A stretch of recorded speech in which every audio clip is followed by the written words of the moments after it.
Le 29 janvier 2026 restera gravé dans les annales de la finance mondiale comme le jeudi noir de notre génération. Une journée de chaos systémique où la logique traditionnelle des marchés a cessé de fonctionner. En l'espace de 24 heures seulement, une richesse estimée à 4 000 milliards de dollars s'est volatilisée des bilans comptables mondiaux, effaçant les gains de plusieurs années de croissance économique artificielle. Ce qui a stupéfié les observateurs n'est pas seulement l'ampleur de la chute, mais sa nature totalement synchronisée et indiscriminée. Les actions technologiques, les obligations d'État, les crypto-monnaies et même les matières premières ont plongé ensemble dans le même abîme rouge, ne laissant aucun refuge aux investisseurs paniqués qui cherchaient désespérément une porte de sortie. Cependant, l'anomalie la plus terrifiante de cette journée historique réside dans le comportement incompréhensible de l'or et de l'argent métal, censés être les boucliers ultimes en temps de crise. Selon tous les manuels d'économie classique, lorsque la bourse s'effondre et que la peur atteint son paroxysme, les métaux précieux devraient s'envoler vers des sommets historiques, jouant leur rôle de valeur refuge. Pourtant, ce jeudi-là, l'or a chuté violemment, perdant une part significative de sa valeur en quelques heures, laissant les épargnants prudents totalement désemparés et ruinés par l'actif même qui devait les protéger.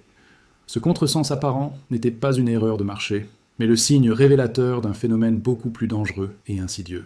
Nous avons assisté à ce que les experts appellent une crise de liquidité totale, un moment rare où le cash devient la seule et unique richesse qui compte, écrasant tout le reste sur son passage. Ce que beaucoup ont interprété comme une panique irrationnelle était en réalité une mécanique de marché impitoyable, un piège financier qui s'est refermé sur les détenteurs d'actifs réels. Dans cette vidéo, nous allons décrypter minute par minute comment ce piège s'est activé, pourquoi l'or a été sacrifié sur l'autel du dollar américain et comment les mains fortes de la finance ont profité de cette liquidation forcée pour opérer le plus grand transfert d'actifs tangibles de la décennie à des prix bradés. Chapitre 1. L'anatomie du krach, le jeudi noir. Pour comprendre la violence du choc du 29 janvier, il faut d'abord analyser la fragilité structurelle des marchés financiers qui prévalait juste avant l'effondrement. Pendant des mois, les indices boursiers avaient été gonflés par un optimisme délirant et surtout par un recours massif à l'effet de levier, c'est-à-dire l'investissement à crédit. Des milliers de fonds spéculatifs et des millions de particuliers avaient acheté des actions et des crypto-monnaies avec de l'argent qu'ils ne possédaient pas, pariant sur une hausse infinie. Lorsque la première étincelle a eu lieu, ce n'est pas seulement la confiance qui a disparu, c'est la capacité technique de ces acteurs à maintenir leurs positions ouvertes qui a été anéantie instantanément par les algorithmes de trading à haute fréquence. La réaction en chaîne a démarré en Asie avec une vente massive de contrats à terme, mais elle s'est propagée à une vitesse fulgurante vers l'Europe puis les États-Unis, ignorant les fuseaux horaires. Contrairement aux corrections habituelles où les secteurs tournent, cette fois-ci, la corrélation était totale. Le Nasdaq perdait 8%, le Bitcoin chutait de 20%, et les obligations d'entreprise ne trouvaient plus aucun acheteur. Cette synchronisation parfaite était la signature typique d'une liquidation forcée par les machines. Les ordinateurs ne réfléchissent pas à la valeur fondamentale des entreprises. Ils vendent simplement tout ce qui est liquide pour respecter des ratios de risque mathématiques stricts, créant une spirale baissière auto-alimentée impossible à arrêter. Le chiffre de 4 000 milliards de dollars de pertes en une seule séance dépasse l'entendement humain, représentant plus que le produit intérieur brut de la France ou du Royaume-Uni effacé en une journée. Ce montant colossal ne correspond pas à de l'argent qui a changé de main, mais à de la valeur qui a simplement cessé d'exister, détruisant le collatéral qui servait de garantie à l'ensemble du système bancaire mondial. Les banques, voyant la valeur de leurs garanties s'effondrer, ont immédiatement coupé les lignes de crédit, aggravant la situation en retirant les liquidités du marché au moment précis où il en avait le plus besoin pour se stabiliser, transformant une correction sévère en crise systémique majeure. La psychologie des foules a joué un rôle accélérateur dévastateur, amplifié par les réseaux sociaux et les plateformes de trading instantanées. La peur de tout perdre a poussé des millions de petits porteurs à vendre au prix du marché, sans limite de prix, saturant les carnets d'ordre de vendeurs alors qu'il n'y avait plus aucun acheteur en face. Dans ce type de configuration de marché, les prix ne descendent pas de manière linéaire, ils capent à la baisse, c'est-à-dire qu'ils sautent d'un niveau à l'autre sans cotation intermédiaire, piégeant ceux qui avaient placé des ordres de protection stop-loss qui ont été exécutés à des prix catastrophiques, bien plus bas que prévu. Ce krach a également révélé la vulnérabilité extrême des produits financiers complexes et des fonds passifs, ETF, qui dominent l'épargne moderne. Ces instruments, censés offrir de la liquidité et de la diversification, se sont retrouvés incapables de gérer les flux de sortie massifs. Certains fonds ont dû suspendre leurs cotations ou vendre leurs actifs de qualité à n'importe quel prix pour rembourser les investisseurs sortants. C'est ce mécanisme de vente forcée des bijoux de famille pour couvrir les pertes sur les déchets qui a commencé à contaminer les actifs sains, préparant le terrain pour l'effondrement paradoxal de l'or que nous aborderons plus tard. Les médias grand public ont titré sur la fin du monde financier, comparant l'événement à 1929 ou 2008, ce qui a encore renforcé la panique. Mais ce qu'ils n'ont pas expliqué, c'est que ce chaos n'était pas dû à une mauvaise nouvelle économique spécifique, comme une guerre ou une pandémie, mais à la structure même du marché. C'était un effondrement endogène, une implosion sous le propre poids de la dette et de la spéculation. Le système avait besoin d'une purge, et elle s'est produite avec une violence inouïe, balayant les mains faibles et les investisseurs imprudents en quelques heures seulement. Au milieu de ce désastre, une catégorie d'acteurs est restée étrangement calme. Les grandes banques d'affaires et les institutions disposant de réserves de cash massives. Tandis que le monde vendait dans la panique, ces géants observaient les prix chuter, attendant le moment précis où la capitulation serait totale pour commencer leur marché. Le jeudi noir n'était pas la fin du jeu pour tout le monde, c'était le début d'une immense opportunité de rachat, pour ceux qui avaient compris que dans une crise de liquidité, celui qui détient le cash est le roi absolu, capable de dicter ses conditions à un marché à l'agonie. Chapitre 2. Le paradoxe de l'or. Pourquoi il a chuté? L'événement le plus traumatisant pour les épargnants avisés n'a pas été la chute des actions technologiques, qui étaient manifestement surévaluées, mais l'effondrement brutal du cours de l'or et de l'argent. Voir le métal jaune perdre 5 ou 6% en pleine tempête boursière semble défier toute logique économique élémentaire de protection du patrimoine. Pourtant, ce phénomène est bien connu des historiens de la finance. Lors des phases aiguës de krach boursier, l'or ne se comporte pas comme une valeur refuge, mais comme une source de liquidité d'urgence, une tirelire que l'on casse non pas par choix, mais par nécessité absolue pour survivre financièrement. Il faut comprendre que les grands investisseurs institutionnels, les fonds de pension et les hedge funds, gèrent le risque de manière globale. Lorsqu'ils perdent des milliards sur leur position en actions ou en obligations, leur modèle de risque passe au rouge vif. Pour rester solvables et respecter la réglementation bancaire, ils doivent immédiatement trouver du cash pour combler les trous dans leur bilan. Ils ne peuvent pas vendre leurs actifs immobiliers qui sont illiquides, ni leurs actions qui sont en chute libre et invendables, sans perte colossale. Il ne leur reste qu'une seule chose facile à vendre rapidement, leur or. L'or est l'actif le plus liquide au monde après les grandes devises. Il s'échange 24 heures sur 24, avec des volumes immenses et peu de frais de transaction. Dans la panique du jeudi noir, l'or est devenu la victime de son propre succès et de sa qualité intrinsèque. Les gestionnaires de fonds ont vendu massivement leurs lingots et leurs contrats. Or, non pas parce qu'ils n'aimaient plus le métal, mais parce que c'était le seul actif encore vert dans leur portefeuille qui pouvait générer du cash immédiat pour payer leurs dettes et sauver leur entreprise de la faillite. C'est l'adage cruel des salles de marché qui s'est appliqué à la lettre. Dans une crise de liquidité, on ne vend pas ce que l'on veut, on vend ce que l'on peut. L'or a été liquidé pour éponger les pertes du casino boursier. C'est exactement le même scénario qui s'était produit lors du krach de 2008, où l'or avait chuté de 30% au début de la crise, avant de s'envoler vers des sommets historiques par la suite. Mais sur le moment, la pression vendeuse des institutions en détresse est telle qu'elle submerge complètement la demande des petits porteurs qui cherchent refuge. Cette vente massive a créé une prophétie autoréalisatrice désastreuse pour le sentiment de marché. Voyant l'or chuter, les petits investisseurs particuliers, qui pensaient être protégés, ont paniqué à leur tour. Ils se sont dit « si même l'or ne tient pas, alors rien ne tient, c'est la fin du système ». Ils ont vendu leur position au pire moment possible, amplifiant la baisse initiée par les institutionnels. Ils ont jeté leur gilet de sauvetage parce qu'ils avaient l'impression qu'ils les entraînaient vers le fond, alors que c'était simplement la tempête qui était trop violente temporairement. Il y a aussi une dimension technique liée aux produits dérivés et à l'or papier. La majorité des échanges sur l'or ne concernent pas du métal physique, mais des contrats à terme spéculatifs. Lors du krach, les spéculateurs qui avaient parié sur la hausse de l'or, avec un fort effet de levier, ont été liquidés automatiquement par leurs courtiers. Ces ventes forcées de contrats papier ont fait plonger le cours officiel de l'or, créant une déconnexion temporaire mais violente avec la réalité du marché physique, où les pièces et les lingots commençaient déjà à manquer chez les revendeurs. Ce paradoxe est le piège parfait pour l'investisseur émotionnel. Il le pousse à abandonner sa position défensive au moment précis où il devrait la renforcer. L'effondrement de l'or le 29 janvier n'était pas un signe de faiblesse du métal, c'était le signe de la détresse extrême du système dollar. L'or a été aspiré par le trou noir de la déflation des actifs, servant de carburant ultime pour tenter d'éteindre l'incendie de la dette mondiale avant que sa véritable valeur ne puisse être redécouverte une fois la fumée dissipée. Chapitre 3. Le mécanisme de l'appel de marge, l'arme du crime. Le véritable coupable de cette débâcle, l'arme du crime qui a permis de dépouiller les investisseurs de leurs actifs réels, porte un nom technique redouté, l'appel de marge ou margin call. C'est un mécanisme financier implacable qui transforme une baisse de marché gérable en une catastrophe absolue. Pour comprendre son pouvoir destructeur, il faut savoir qu'une grande partie de la finance mondiale fonctionne à crédit. Les investisseurs empruntent de l'argent contre leurs actifs existants pour en acheter d'autres, espérant multiplier leurs gains. Lorsque les marchés sont calmes, ce système fonctionne à merveille et enrichit tout le monde. Mais le 29 janvier, lorsque la valeur des actifs donnés en garantie a chuté brutalement, les banques prêteuses ont activé la clause fatale. Elles ont exigé que les emprunteurs remettent du cash au pot immédiatement pour couvrir la différence, souvent dans l'heure qui suivait. C'est un ultimatum non négociable. Payez maintenant ou nous vendons tout ce que vous possédez pour nous rembourser, quel que soit le prix.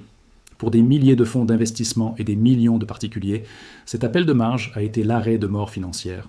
N'ayant pas les liquidités nécessaires sur leur compte pour répondre à l'appel, ils ont été dépossédés de leur position par force.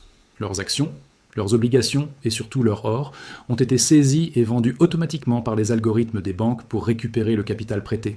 C'est une expropriation légale et automatisée, où l'emprunteur perd tout son capital initial tandis que la banque récupère sa mise. Ce mécanisme crée une spirale infernale de vente forcée. La vente forcée des actifs d'un investisseur fait baisser les prix encore plus bas, ce qui déclenche les appels de marge de l'investisseur voisin qui est forcé de vendre à son tour, faisant baisser les prix encore plus et ainsi de suite. C'est une réaction en chaîne nucléaire où la valeur fondamentale des actifs n'a plus aucune importance. Seule compte la nécessité mécanique de trouver du cash pour éteindre l'alarme de la marge. Les mains fortes, ceux qui n'ont pas de dette et disposent de cash, connaissent parfaitement ce mécanisme et savent l'exploiter. Il est probable que certains acteurs majeurs aient même contribué à déclencher la baisse initiale, sachant qu'elle activerait cette cascade d'appels de marge. C'est une technique de chasse classique en finance. Secouer le cocotier pour faire tomber les fruits mûrs, les investisseurs endettés, et les ramasser au sol sans effort. Le jeudi noir a été une immense partie de chasse où les endettés étaient le gibier. L'appel de marge explique pourquoi l'or a été vendu si massivement. Si vous avez un portefeuille diversifié avec des actions et de l'or, et que vos actions s'effondrent, votre courtier ne regarde pas la qualité de votre or. Il le voit comme une réserve de valeur liquide qu'il peut saisir pour couvrir les pertes de vos actions. Votre or paie pour les erreurs de vos actions. C'est ainsi que la richesse réelle et tangible est siphonnée pour combler les trous de la richesse virtuelle et spéculative. Ce jour-là, le système a brutalement rappelé à tout le monde que l'effet de levier est une arme à double tranchant. Ceux qui avaient acheté leur or comptant, sans dette, ont vu le prix baisser sur leur écran mais ont gardé leurs onces. Ceux qui avaient utilisé de la dette pour spéculer ont tout perdu. Le mécanisme de l'appel de marge a agi comme un filtre darwinien impitoyable, séparant les propriétaires réels des propriétaires nominaux et transférant la propriété des seconds vers les premiers à une vitesse vertigineuse. Chapitre 4. Le roi dollar, l'aspirateur mondial. Au cœur de cette tempête, un seul actif a vu sa valeur exploser à la hausse, défiant la gravité économique, le dollar américain. Alors que les États-Unis sont le pays le plus endetté de l'histoire et que leur économie montrait des signes de faiblesse, leur monnaie est devenue l'objet de tous les désirs lors du jeudi noir. Ce phénomène, connu sous le nom de théorie du milkshake dollar, explique comment, en temps de crise aiguë, le dollar agit comme un aspirateur géant qui siffle la liquidité du monde entier. La raison est structurelle. La majorité des dettes mondiales, qu'elles soient détenues par des entreprises brésiliennes, des banques européennes ou des fonds asiatiques, sont libellées en dollars américains.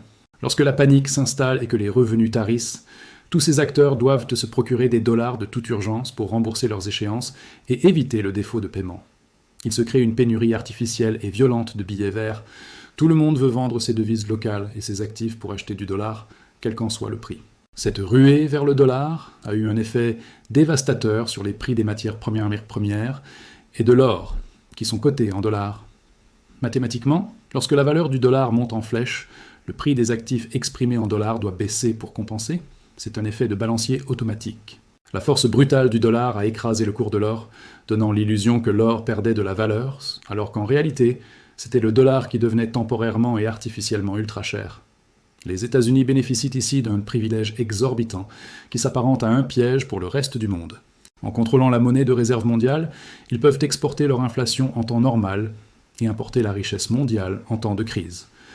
Lorsque les investisseurs étrangers vendent leurs actifs pour acheter du dollar, ils financent indirectement le déficit américain et soutiennent le système qui est pourtant à l'origine de l'instabilité. C'est une boucle de rétroaction perverse où la victime court se réfugier chez le responsable de la crise. Pendant ces 24 heures, le cash était roi et le dollar était l'empereur. Les liquidités se sont asséchées partout ailleurs. Les marchés émergents ont vu leur monnaie s'effondrer face aux billets verts, forçant leurs banques centrales à vendre leurs propres réserves d'or pour défendre leur taux de change. C'est une autre source de vente massive d'or qui a inondé le marché. Les nations devaient sacrifier leur trésor national pour obtenir les dollars nécessaires au paiement de leurs dettes internationales. Ce mécanisme a permis aux États-Unis de rapatrier implicitement la richesse. Les capitaux ont fui l'Europe, l'Asie et l'Amérique du Sud pour venir se parquer dans les bons du trésor américain à court terme, considéré comme l'actif le plus liquide du monde. C'est un paradoxe total. Le monde a peur de la crise économique américaine, mais le monde achète de la dette américaine pour se protéger, renforçant ainsi la puissance financière de Washington au moment où elle devrait être la plus faible. Le jeudi noir a démontré que malgré les discours sur la dédollarisation et la montée des BRICS, le système financier mondial reste pour l'instant totalement câblé autour du dollar. En cas d'incendie, toutes les issues de secours mènent au dollar. Ce goulot d'étranglement a permis aux détenteurs de dollars d'acheter les actifs réels du reste du monde, avec une décote massive profitant de la détresse des vendeurs forcés qui n'avaient pas d'autre choix que d'accepter la monnaie impériale en échange de leurs biens tangibles. Chapitre 5. Le transfert de richesse. Main faible vs main forte. Ce qui s'est joué le 29 janvier n'était pas une destruction de richesse, mais un transfert de richesse d'une ampleur biblique. La richesse ne disparaît jamais vraiment, elle change simplement de main. Elle a quitté les mains faibles, c'est-à-dire les spéculateurs endettés, les petits porteurs paniqués et les institutions mal gérées pour aller vers les mains fortes, c'est-à-dire les banques centrales, les fonds souverains et les ultra-riches qui disposaient de liquidités et d'une vision à long terme. Imaginez la scène. D'un côté, des millions de vendeurs hurlant des ordres de vente à tout prix, prêts à brader leur or et leurs actions de qualité pour sauver ce qui pouvait l'être. De l'autre côté, dans le silence feutré des bureaux de la smart money, des algorithmes d'achat programmés pour se déclencher à des niveaux de sous-évaluation extrême. Ces acheteurs n'ont pas paniqué. Ils attendaient en ce moment depuis des mois, accumulant du cash patiemment pour cette curée exacte. Les volumes d'échanges enregistrés ce jour-là sur les ETF or et les contrats miniers montrent une anomalie statistique. Alors que les prix s'effondraient, les volumes d'achat étaient gigantesques. Qui achetait des milliards de dollars d'or alors que le monde s'écroulait ? Ce n'était certainement pas le petit épargnant terrorisé. C'étaient les initiés qui savaient que la baisse était purement technique et temporaire, et qu'ils avaient l'opportunité unique d'acheter un actif stratégique avec une réduction de 20% offerte par la panique ambiante. Ce transfert est irréversible. L'or physique vendu par un particulier dans la panique ne revient jamais dans sa poche. Il part dans un coffre en Suisse, à Londres ou à Singapour, au nom d'une entité institutionnelle qui le gardera pendant des décennies. La classe moyenne a été dépossédée de son assurance vie financière au pire moment, tandis que l'élite financière a renforcé sa mainmise sur les ressources réelles de la planète, à un coût dérisoire. C'est la définition même d'une consolidation de marché. Les crises sont les moments où les inégalités se creusent le plus brutalement. Celui qui a du cash quand tout le monde est endetté peut s'accaparer des empires pour une bouchée de pain. Les banques régionales fragiles se font racheter par les too big to fail, les petites entreprises par les conglomérats, et l'or des particuliers finit dans les réserves des banques centrales qui préparent le système monétaire d'après-crise. Ce phénomène explique pourquoi, quelques semaines ou mois après un tel krach, les marchés ont tendance à rebondir violemment et à atteindre de nouveaux sommets. Les actifs sont désormais détenus par des mains solides qui ne vendront pas à la moindre secousse. L'offre disponible sur le marché se raréfie considérablement, car les nouveaux propriétaires sont des investisseurs de long terme qui verrouillent leur position. Le piège du jeudi noir a donc fonctionné à la perfection. Il a purgé le système de son effet de levier excessif en sacrifiant l'épargnant moyen. Les États-Unis et les grands acteurs financiers ont utilisé la volatilité comme une arme pour secouer le tapis et ramasser tout ce qui en tombait. C'est une leçon brutale de darwinisme financier. Dans la jungle des marchés, la survie ne dépend pas de ce que vous possédez, mais de votre capacité à ne pas être forcé de le vendre quand le sang coule dans les rues. Chapitre 6. L'après-krach, la nouvelle carte du monde. Au lendemain de ce séisme, le paysage financier mondial s'est réveillé profondément transformé. La poussière retombée, on s'aperçoit que la carte de la propriété des actifs mondiaux a été redessinée. Les États-Unis, bien qu'épicentre du séisme, ressortent paradoxalement renforcés financièrement, ayant absorbé une part colossale des capitaux mondiaux en fuite. Leurs marchés boursiers, nettoyés de la spéculation, sont prêts à repartir sur des bases assainies, tandis que les économies émergentes et européennes pansent leurs plaies, vidées de leurs réserves précieuses. L'or, après avoir touché le fond lors de la panique, a entamé une remontée spectaculaire dès que la crise de liquidité s'est apaisée. Libéré de la pression des ventes forcées, le métal jaune a repris sa marche en avant, mais il est désormais hors de prix pour le grand public qui l'a vendu au plus bas. Le marché physique est asséché, les primes sur les pièces et lingots explosent, créant une déconnexion totale entre le prix papier, manipulé lors du crack, et le prix réel de la rue. L'or est redevenu un actif d'élite, inaccessible à ceux qui en auraient le plus besoin. Les banques centrales, qui ont été les acheteurs discrets de cette débâcle, préparent déjà l'étape suivante, la réinitialisation monétaire, avec des bilans chargés d'or achetés à bas prix et des dettes publiques qui ont explosé pour sauver le système. Elles vont devoir dévaluer les monnaies fiduciaires de manière massive. Le krach déflationniste du jeudi noir sera suivi, comme toujours dans l'histoire, par une vague inflationniste orchestrée pour effacer la dette. Ceux qui ont gardé leurs actifs réels seront sauvés, ceux qui sont restés en cash après avoir tout vendu seront ruinés par l'inflation à venir. La confiance dans le système financier traditionnel est définitivement brisée pour une génération d'investisseurs. Ayant vu leur portefeuille diversifié s'effondrer à l'unisson, beaucoup vont se tourner vers des solutions alternatives hors système, accélérant l'adoption de la finance décentralisée et la détention directe d'actifs tangibles. Mais ils le feront avec retard, en payant le prix fort aux institutions qui ont ramassé la mise pendant la crise. Le marché ne fera pas de cadeau aux retardataires. Politiquement, ce krach va justifier une intervention encore plus massive des États dans l'économie. Sous prétexte de prévenir une nouvelle catastrophe, des contrôles de capitaux stricts et des régulations draconiennes sur l'épargne privée seront mis en place. Le piège n'était pas seulement financier, il était aussi réglementaire. La crise sert de catalyseur pour imposer des mesures liberticides qui auraient été inacceptables en temps normal, comme la fin du cash ou l'imposition des métaux précieux. Nous entrons dans une ère de répression financière où l'épargnant est pris en étau entre des marchés volatiles manipulés et une inflation d'État. La leçon du 29 janvier est que la liquidité est une arme de guerre. Les nations et les individus qui ne disposent pas de réserves liquides suffisantes sont condamnés à se faire dépouiller de leurs actifs stratégiques lors des chocs de marché. C'est la loi du plus fort réécrite dans le langage des flux financiers. En conclusion, le monde n'a pas perdu 4 000 milliards de dollars. Le monde a assisté à une réallocation brutale de la propriété. Les cartes ont été redistribuées, mais le jeu était truqué dès le départ par la mécanique de la dette. Ceux qui comprenaient les règles ont gagné. Ceux qui croyaient au conte de fées de la diversification passive ont perdu. L'or et l'argent sont maintenant entre des mains solides, prêts pour le prochain chapitre de l'histoire monétaire qui s'écrira, sans doute, autour d'une monnaie numérique adossée à ces mêmes actifs confisqués. Ce jeudi noir nous a enseigné la leçon la plus chère et la plus douloureuse de l'investissement. Avoir raison ne suffit pas, il faut avoir les reins assez solides pour ne pas être forcé de vendre quand on a raison. Beaucoup avaient raison d'acheter de l'or, mais ils l'ont perdu parce qu'ils n'avaient pas assez de cash pour survivre à la tempête. Le piège de la liquidité ne pardonne aucune faiblesse. Maintenant que le transfert de richesse est terminé, la question est, que va-t-il se passer quand ces mains fortes vont décider de laisser remonter les prix ? Nous sommes probablement à l'aube d'un nouveau cycle, mais cette fois, le ticket d'entrée est beaucoup plus cher. Si vous voulez comprendre comment reconstruire votre stratégie après un tel choc et éviter le prochain piège du système, abonnez-vous. Dites-moi en commentaire. Avez-vous paniqué le 29 janvier ou avez-vous tenu bon ? Votre expérience servira aux autres. À très vite.